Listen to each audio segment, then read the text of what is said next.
teacher whose school is out Fridays asked me to say Thursdays are epic. Welcome to our penultimate program of 2014. It starts with news concerning Cuba. Yesterday, President Obama announced a major change in relations between the U.S. and Cuba. The U.S. government is reopening its embassy in the communist country.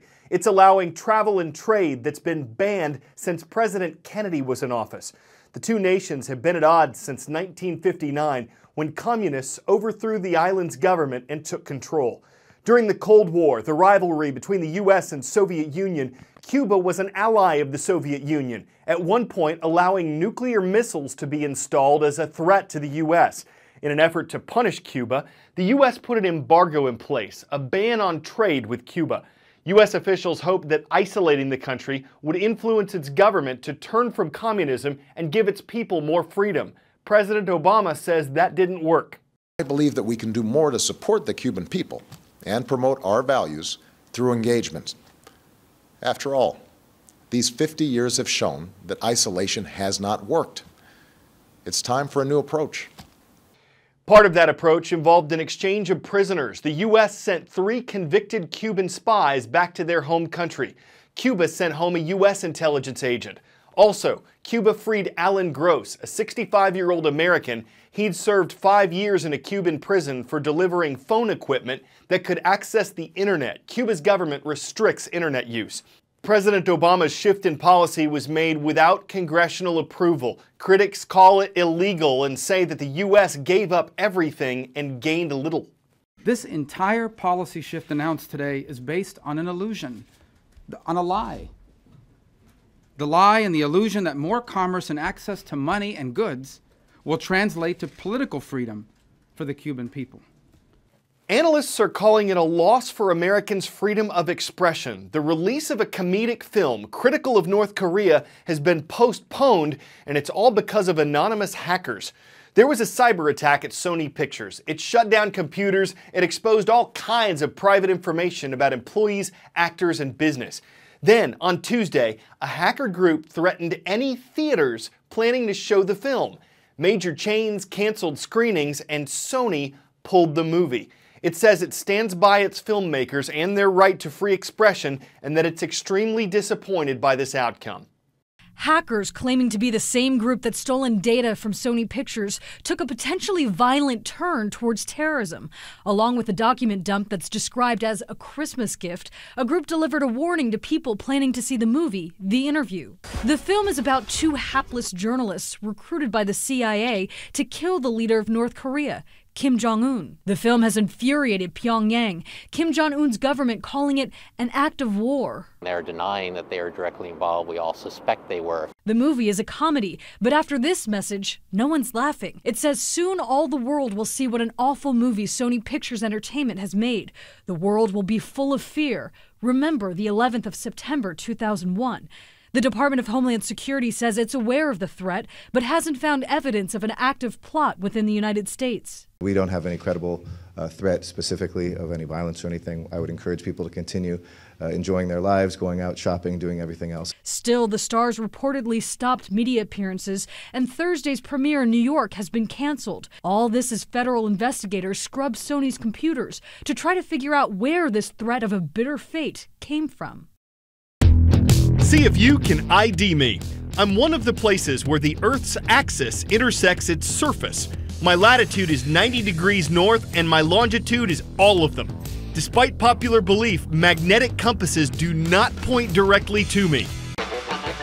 I'm the North Pole and I'm in the middle of the Arctic Ocean. The North Pole gets a lot of attention this time of year, but who owns it? In what country does Santa live? Denmark's making an argument it's on Danish land. The country says because the North Pole is connected to the continental shelf of Greenland, and because Greenland is a Danish autonomous territory, the North Pole is Denmark's. This goes against Russia's claim to the pole. A Russian submarine planted a titanium flag underneath it in 2007, and that made Canada angry because it claims the North Pole. Why are different countries arguing over this? Well, a U.S. Geological Survey report says the region's rich in undiscovered natural resources, including a lot of oil. Arctic countries have agreed to let the United Nations decide whose land or whose territory this is that would give them certain rights over parts of the Arctic. So Denmark's joining Russia, Canada, and the US in staking its claim. 3 roll call requests from yesterday's transcript page. It's at cnnstudentnews.com. We're starting on Lake Michigan. In the port city of Kenosha, Wisconsin, the Red Devils of Bradford High School are on the roll. Next, to Hazen. It's a city in Arkansas, the natural state, and it's home to the Hornets of Hazen High School. And we'll round things out in Orange City, Iowa. It's nighttime. Great to have you watching at Unity Christian High School. Picture an empty room, nothing in it but you. No book, no laptop, no phone. Nothing but a 9-volt battery that would shock you if you touched it. A study published this summer challenged people to just sit and think, but many of them, including a majority of the men, couldn't go 6 to 12 minutes without touching the battery. Does the allure of distraction shock you? We've all been there, hanging out with some of your friends, and all of a sudden you look around and realize nobody's looking at you. In fact, they're all staring straight down, completely and totally engrossed in their cell phone. Honestly, it's hard to blame them. The allure of the online world is growing. Can we still be productive in this digital age, or is Candy Crush rotting our brain? If there's anybody that knows everything about these digital distractions, it's Manoush Semarodi. I think we're living in an amazing moment in time when everything in our lives is changing. Since I've been in your office, I probably checked my phone probably 200 times. I'm always also looking to find information. And do you ever feel like satisfied? Do you ever feel like, wow, I got to everything? No, you don't get to everything. You're always either updating or downloading information. You're always trying to consume as much as possible. I think we are coming into an era where self-discipline is going to be more important than it ever has. As a working mom, I like the fact that I can work where and whenever I want. But at the same time, we can't treat everything the same just because our gadgets let us do that. Okay, so how are you sleeping? I sleep well. No problem? I put my phone at least like an arm's distance away. Here's the deal. Your phone is emitting blue light. When you get a shot of blue light into your eyes, it's like your eyeballs did a shot of espresso. So for me, I'm trying to not have any screens an hour before I sleep. I'm sitting in the West Village, walking out of my apartment. Take me through a way to unravel from the virtual cord that is attaching me to my digital device. Okay, so first thing is, just turn it off. 1 hour. That's a lot of emails. Look what just happened though. You went into that bookstore and you were browsing. You ran into that girl who you used to know. You've been meaning to get together with her for so long. Why don't you do it now? Oh my God, something spontaneous But where are we happened. gonna go? Because I have no idea what place to eat. She's gonna take you to this adorable cafe. It's not on Yelp. And look, you got a cappuccino and your foam looks like a flower. But I don't even know what kind of flower it is. You're just gonna drink it. I really appreciate you helping me out with these digital distractions because they're everywhere. And like taking me through that journey, that was fantastic.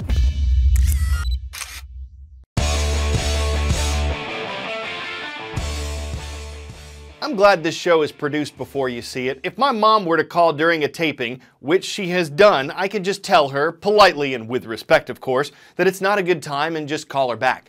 That's not how it works on live TV. These two brothers are on opposite sides of politics. One's a determined Democrat, the other's a resolute Republican. They were in the middle of an on-air political battle, trading points, going after one another's party, and in the middle of it all, the anchor took a viewer phone call. Guess who it was? I was very glad that this Thanksgiving was a year that you two were supposed to go to your in-laws, and I'm hoping you'll have some of this out of your system when you come here for Christmas.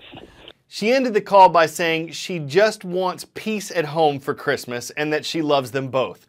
Motherly love, encouraging brotherly love can be tough love, but she's dialed into their needs. Her line's open to both of them. She made the right call, and hopefully they won't get hung up on politics under the Christmas tree. CNN Student News returns tomorrow for our last show of the year.